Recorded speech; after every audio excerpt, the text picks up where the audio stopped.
We'll guide you through how to turn handwritten notes into text Notion. If you find this helpful, don't forget to like and subscribe. Start by going to any website and opening it. Then move to the search bar at the top of your browser. Type Notion into the search bar and press Enter to continue.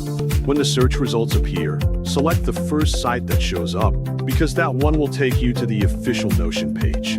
After the site opens, log in or sign into your account so you can use your workspace.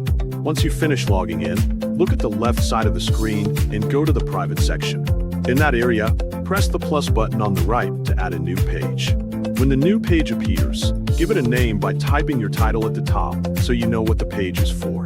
Next, open a new tab in your browser so you can start looking for a tool that converts handwriting to text. In the search bar of the new tab, type Handwriting to Text Converter and then press Enter to search for it. Scroll down the results slowly until you see a website from 𝗡𝗘𝗘𝗗𝗏. When you find it, select the site to open it. After the website loads, look for the Upload File button and click it. This button lets you add the image that contains your handwritten notes. Browse through your files until you find the image you want to convert. When you see it, select it and press the Open button so the website can receive the file. Once the image is uploaded, press the Convert button. The website will begin processing the handwriting, so wait until it finishes.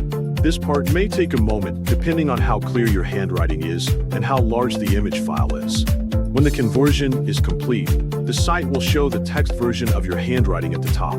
Highlight the text that appears and copy it so you can bring it into Notion. Make sure you copy all of it so nothing gets left out.